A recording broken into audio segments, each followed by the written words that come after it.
Prijazno pozdravljeni, spoštovane gledalke in gledalci Slovenije Bistriške kabelske televizije v naši zadnji novemberski oddaji Bistriški TV tednik.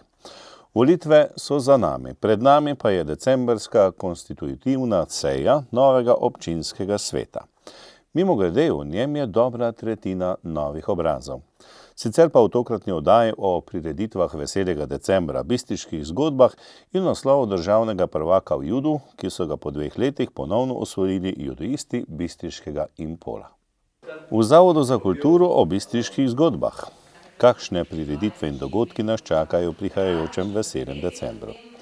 Judoisti Impola ponovno državni prvaki.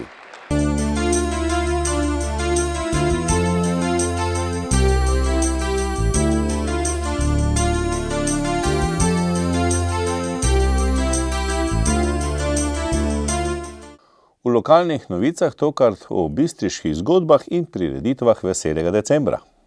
Zavod za kulturo Slovenska Bistrica je v četrtek 22. novembra pripravil drugo predavanje v okviru bistriških zgodb. Viktor Ajt, vodja vodniške službe pri zavodu, je opovedal marsikaj zanimivega o nekdanjem glavnem trgu, današnjem Trgu Svobode. Med drugim je obudil spomin na župana in častnega občana Alberta Štigerja. Vsi poznate oljarno, so lastniki oljarne, 1904 stane ta oljarna bistriška. To eno glas sem našel za prodajo celega tega mehanizma za mletje buč in tako naprej, se pravi v nemščini napisano. Glede Štigere, nekako sem takle raziskal, ne vem, če veste, družina Štigere je zelo stara družina in leta 1935 so praznovali celo 130-letnico svoje družbe. V oljarni verjetno nimajo nikjer napisano zgodovino oljarne. Zdaj, Jožef Štiger je imel eno podjetje v Slovenj Gradcu, 1805. In to veliko podjetje, po smrti očeta Jožefa 1845, sta pa družbo prevzela sin, torej ta Florian, ki se je poročil z Ido Pongrac, tako je potem to prešlo na Štigerovo priimek. In Johan, do leta 1874, torej Ivan, oziroma Johan, nemško. Po tem letu 1874 je podjetje samostojno prevzel Florianov sin Albert. To pa je ta znani Albert Štiger, ki se ga še spomnite, zdaj ne vem, ti starejši, živel med leti 1847 do 1933. Tu bi mogoče potem prosil, če se kdo spomni njegovega pogreba, ker bo da je bil zelo, zelo imenitni pogreb. In Štigerov Pongrecova grobnica vrna na pokopališče je največja od vseh grobnic tukaj na bistriškem pokopališču. Zdaj danes smo na meni gori. Se to se pojena. Še nismo tako daleč, ja. Imeli smo namen gorit, ampak je tema pomrzno, pa bi moče kdaj drugič šli na pokopališče, kakšne drugi priložnosti, pa smo tole grobnico seveda tudi pogledali. Tudi tisti priimek, ko sem prej dejal, Hajmel Rodešek je tudi tam omenjen. Tedaj v tem času, ko je on prevzel to firmo, se pravi 1893,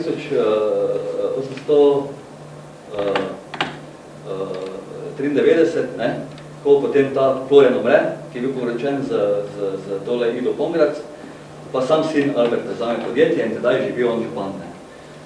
Albert Štiger je bil 21 let župan do prve vojne v Slovenski Bistrici. Bil je tudi častni občan in zdaj v bistvu sem nekako danes ga podaril zaradi tega, kar bom vse povedal, kaj je v bistvu zgradil. Kaj je dal zgraditi, seveda ni svojim denarjem, ampak nekako uspelo mu je izbrati sredstva. Popustimo zdaj tisto nemštvo in tak naprej, ampak so ti ljudje res veliko naredili za naše mesto, pa nikjer to ni bilo zapisano. Tudi vsakim 3 zbornike imamo, pa nikjer ni zapisano, teh Štigerih zelo malo. Dobro, zdaj, če še gremo potem naprej, njegov sin od tega Alberta Štigera, Florian, postane prokurist oljarne, se pravi neki poblaščenec, ampak ta sin je zelo hitro umrl leta 1920, bojda bil bolan za verjetno imel tuberkulozo, ko sem nekaj tak zaznal. Do leta 1933 je bil potem prokurist podjetja Florijanov drugi sin Albert, tudi bil Albert starejši, pa Albert mlajši. Po smrti tega velikega župana, ki je bil župan do 14. leta, 33. leta, pa prevzame podjetje Ida Štiger. Ida Štiger, to lahko sestra od Alberta, ki je potem prevzela tole firmo vse nekje do konca druge svetovne vojne. Če se vrnemo torej temu velikemu našemu Albertu Štigeru, temu starejšemu, je dal zgraditi tole okrajno sodišče ter davkarijo, današnjo stavbo iz 108. leta. Potem je to današnja občina. Potem vidite tole gor, vidite piše Štiger Albert Plac. Trg se imenoval po Albertu Štigerju, pred vojno, prvo svetovno vojno celo govorimo. Dal je zgraditi cesto gor do Zgornje Bistrice, cesto preko Klop, staro cesto proti Mariboru, pa proti Lahorju, proti Šmartnemu na Pohorju, potem župnišče, zatem cesarskim svetnikom Versovatijem, ki sta preko ceste, sta veliko sodelovala in tudi veliko gradila, tudi dal potekni železnico, do Bistrice, ki je bila od leta 1908 do konca leta 1967. Tako da v tem županovanju, v tem 21-letnem županovanju je veliko naredil za naše mesto. Med poslušalci je bilo tudi nekaj starejših Bistričanov, ki so povedali nekaj zgodb iz tistih časov. Z miklavževanjem v Bistriškem gradu se bodo v sredo 5. decembra v Slovenski Bistrici začele prireditve v okviru Veselega decembra 2018. Predstavniki organizatorjev, Rica Slovenska Bistrica in Zavoda za kulturo Slovenska Bistrica, so dogodke podrobneje predstavili v torek, 27. novembra na novinarski konferenci. Monika Kirbiš-Rojs, direktorica Rica Slovenska Bistrica, je poudarila, da bo letos na Trgu Svobode še bolj pestro v zadnjem tednu decembra. Mi pač vsako leto, kar se tiče prireditev, tudi poslušamo malo želje razne občanov, tako da recimo tista sprememba v primerjavi z lani je, da smo dogajanje še malo bolj, bom rekla, kar razpotegnili v drugi teden, se pravi v zadnji teden v decembru, in pa določeni nastopi bodo tudi čez vikend. Tako da največ obiskovalcev pričakujemo ob petkih in pa sobotah. Sicer bomo pa vse skupaj, kot vidite, iz programov začeli z miklavževanjem 5. decembra. V začetku naslednjega tedna bomo tudi postavljali smreko in pa vso ostalo novoletno okrasitev. Samo tisto večje dogajanje se začne potem s torkom 18.12., ko bomo okrasili naš praznični trg. Nadaljujemo potem v sredo, četrtek in pa v petek z nastopi glasbenih skupin, z našimi poskočnimi muzikanti, potem z Oberkrajnem Slovenska Bistrica in pa z Čudežnimi polji. Bogat bo tudi otroški program v tem prvem tednu po popoldnevih. Opozorila bi pa tudi na palačinkijado, to je pa čist dobrodelna humanitarni del našega dogajanja, ki pa bo v petek 21.12. ob 17. uri. Potem v zadnjem tednu smo pa dogajanje skoncentrirali na četrtek, petek in pa soboto, ker bomo imeli tudi koncerte različnih glasbenih skupin, vse skupaj pa bomo seveda zaključili z velikim silvestrovanjem na prostem. Zdaj vse ostalo v bistvu zelo podrobno piše v samem programu, zato čistih detajlov niti ne bi naštevala. V Bistriškem gradu bodo po miklavževanju v ospredju prireditve za otroke. Tudi pri nas v gradu imamo Veseli december, ki se začne z prazničnim grajskim mestom. Začnemo 7. decembra 2018, takrat imamo v Viteški dvorani ob 17. uri predstavo gledališča Kukuc z naslovom Mali polhec in njegov prvi božič. Na zunanjem grajskem dvorišču imamo tudi Božičkovo pošto.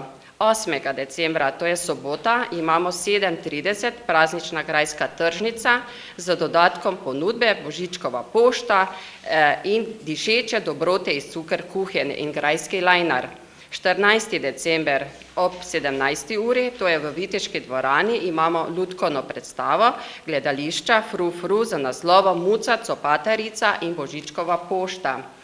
15. decembra ob 17.30 imamo praznično grajsko tržnico z dobrotami in praznično ponudbo, tudi imamo Božičkovo pošto in grajskega lajnarja. Božičkova pošta je dogodek, ko lahko otroci prenesejo svoja pisma, svoje želja, ki jih sprejme škrat in škratulja in jih potem oddata Božičko. Ti prireditve za otroke so brezplačne, tako da pravzaprav ste vabljeni. Imamo pa tudi še koncerte. Imamo koncert 6. decembra ob 19:30 v telovadnici Srednje šole Slovenska Bistrica, to je Miklavžev koncert z Big Bandom Slovenska Bistrica. Tu je tudi prosti vstop. 12. december ob 19:30 v Viteški dvorani imamo koncert Okteta Planika in vokalne skupine Vivere.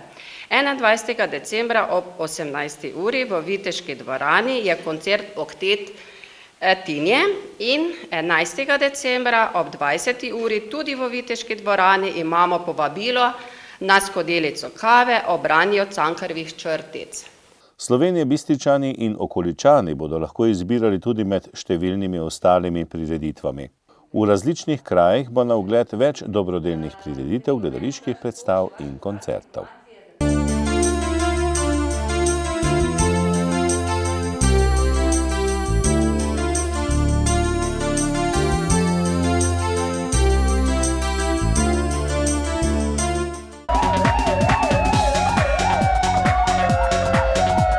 Policisti Slovenije Bistriške policijske postaje so pretekli in ta teden zabeležili in obravnavali naslednje dogodke in pojave. Z področja kriminalitete so bila obravnavana 4 kazniva dejanja, od tega 3 tatvina in 1 kršitev temeljnih pravic delavcev. Slovenska Bistrica.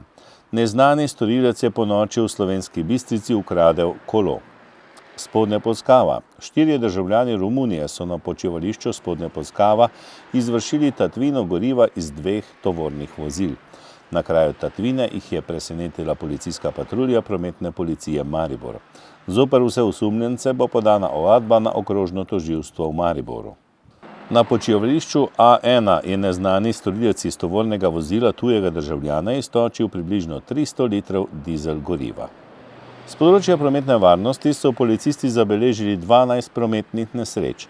V 5 primerih so odstopili od kraja ogleda, v 2 primerih so prometno nesrečo zaključili z uradnim zaznamkom, v 5 primerih pa so kršiteljem izdali plačilni nalog. Zaradi kršitev cestno-prometnih predpisov so na okrajno sodišče v Mariboru podali en obdolžilni predlog in izdali 28 plačilnih nalogov. Zaradi suma kršitev javnega reda in miru so posredovali v 3 primerih, od tega enkrat v zasebnih prostorih in 2krat na javnih mestih.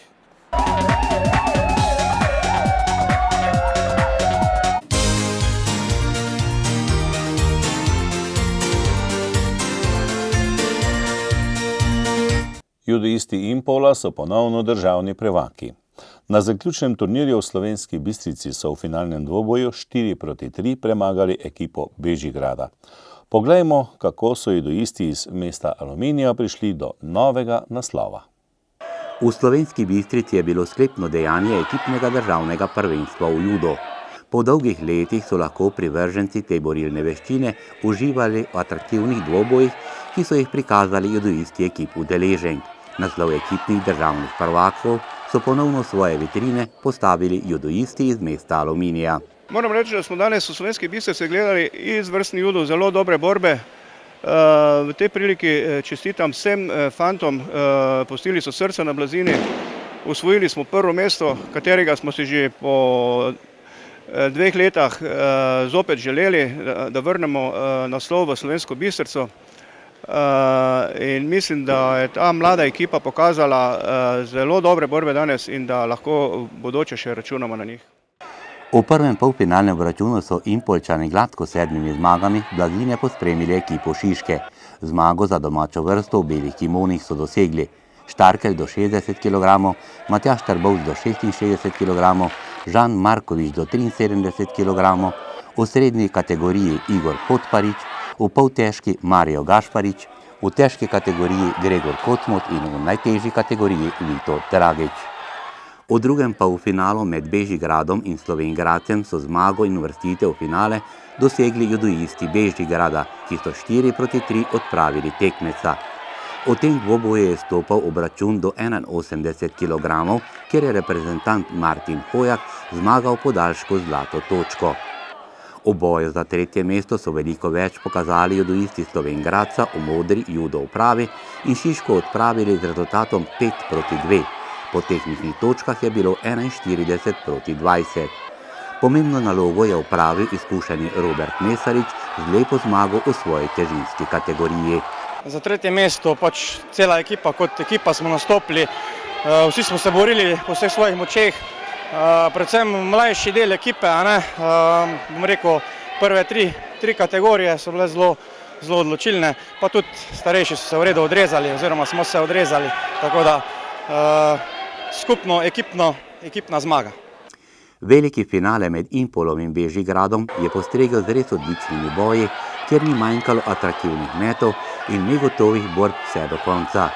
Kljub temu, da so imeli Ljubljančani po imenih bolj zvenečo ekipo, so finale bolje odprli gostitelji. Začeli so zmagama v najlažji kategoriji do 60 kg Štarkel in 66 kg, kjer je zmagal izkušeni Matjaž Trbovc. Varovanci trenerja Bežigrada Roka Drakšiča so s prvo točko odgovorili v kategoriji do 73 kg. Žan Markovič pa je kljub porazu prispeval pomemben delež k naslovu prvaka. Ja, vzdušje je bilo nenormalno dobro, zelo smo bili zadovoljni, mlado ekipo imamo, to je bilo za celo Bistrico, to je zelo dobro. Imamo sicer nekaj kupljenih tekmovalcev, ampak to ne igra vloge, smo se tudi domači zelo borili, pustili srce na blazini, tako da smo zelo zadovoljni s trenerjem. S prvim nastopom zelo zadovoljen, drugem nastopu sem žal mogel premagati zelo dobremu kadetu, ampak žal sem se boril, pustil srce na blazini, tako da sem vseeno zadovoljen na koncu.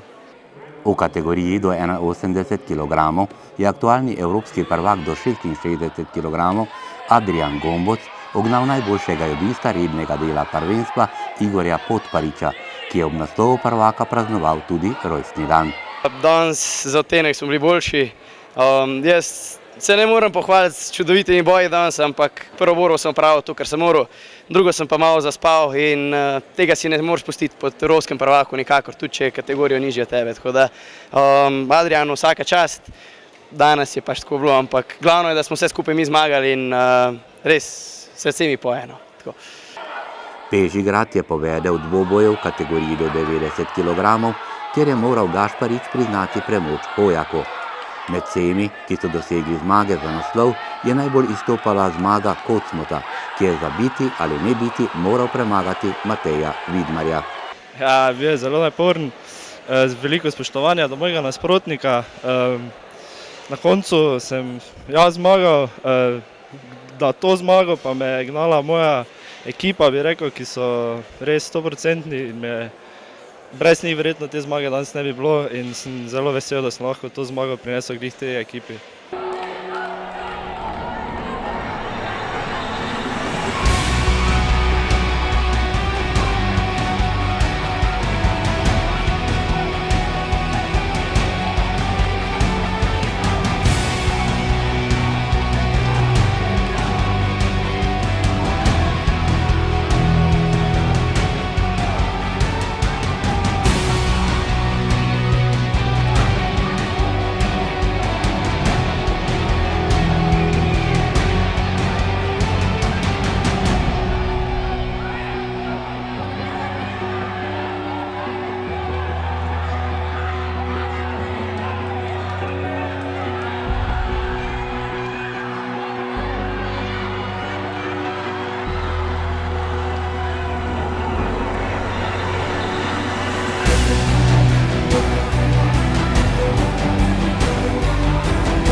O naslovu je odločala borba v najtežji kategoriji, kjer je Vito Dragič kar dolgo držal v negotovosti gledalce in svojo ekipo. Z atraktivnim metom za Ipom pa je na noge dvignil polno dvorano in na koncu tudi dvignil pokal za naslov prvaka. Tudi lani smo bili zadovoljni z rezultatom, saj je bila mlada domača ekipa.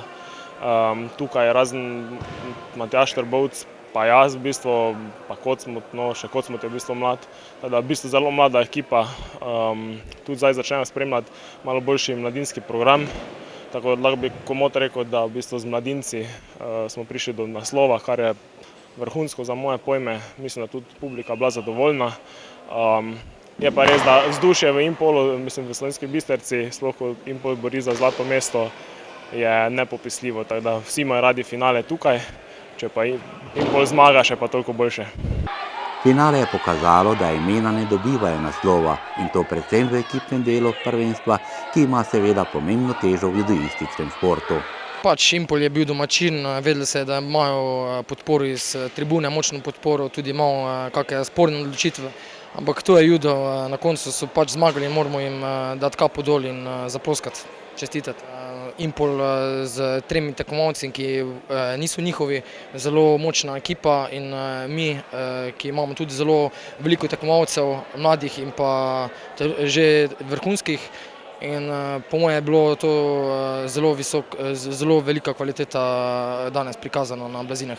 Adrian, kaj za tebe pomeni ekipno državno prvenstvo, če vemo, da si v svetovnem merilu posameznih kategorijah?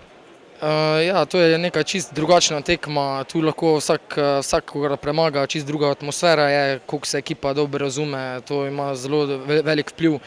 Bil sem že tudi po drugih državah na takih tekmovanjih podobnih. In marsikaj sem že videl, da je boljši tekmovalec na papirju izgubil s slabšim. In ja, je bila zelo lepa izkušnja, nismo zmagali, ampak mi take tekmovanja mislim, da ekipo še delajo močnejšo.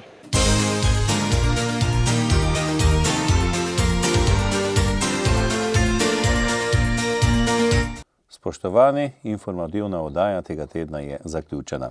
Pred nami je veseli december, zato vam želim, da bi kar se da veselo zakorakali v njega. Pa srečno do prihodnjič.